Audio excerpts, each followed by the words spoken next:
In one moment, Maxime Crépeau was making a heroic play in the MLS Cup Final, with championship glory on the line. The next, he was confined to a hospital bed, his world completely transformed in an instant. His dramatic injury didn't just cost him a championship celebration, it shattered his dream of representing Canada in its first World Cup in 40 years.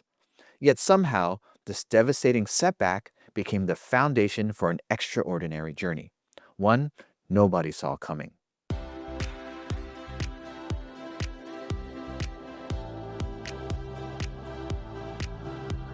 Hi, I'm Dr. Jason Hahn, author of The Martial Arts of Listening and former head of rehab for the Los Angeles Football Club.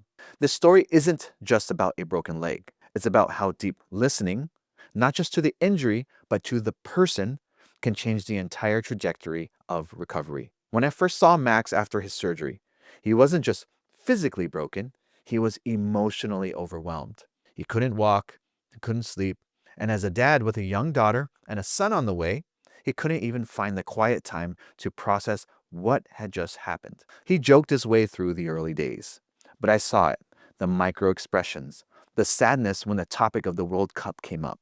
And I felt it, abnormal tissue stiffness, protective guarding that had nothing to do with his broken leg.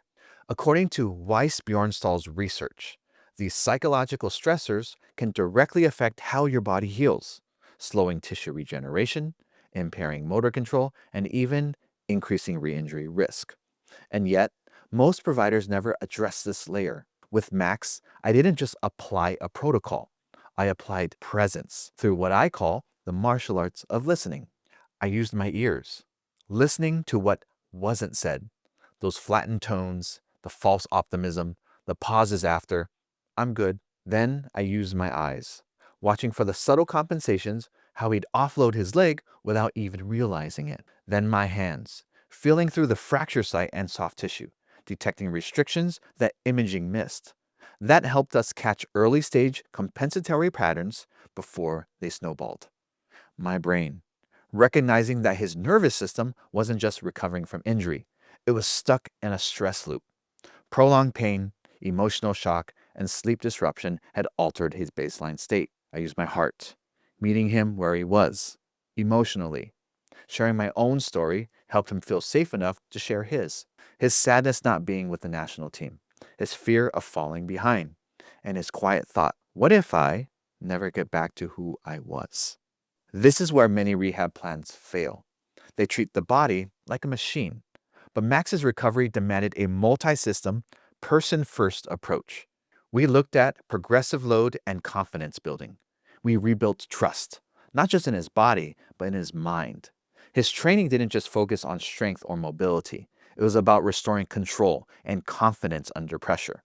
Single leg strength, power, and goalkeeper-specific drills. We tracked his responses not just physically, but emotionally. Then we went to neural recovery and sleep hygiene.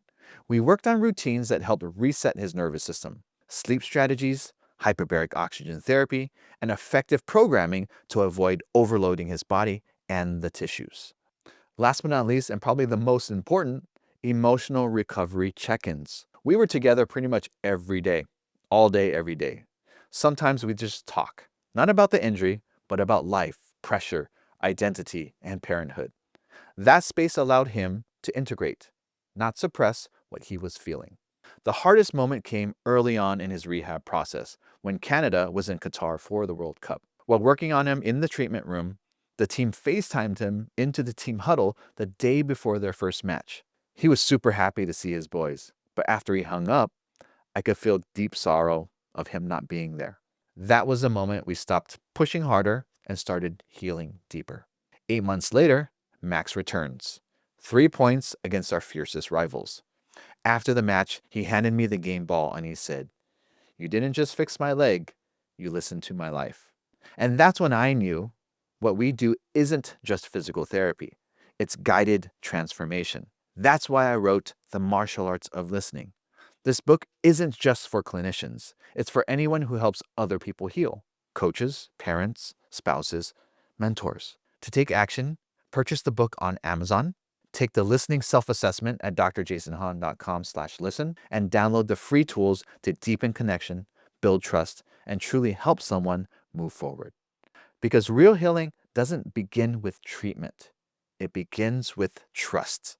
And trust begins when someone finally listens. Hey, if you found this video useful, please give it a thumbs up. Don't forget to subscribe and hit the bell notification for our latest tips coming to you every week. Share this video with your family and friends. It might just make their day a little bit better. I'll see you soon.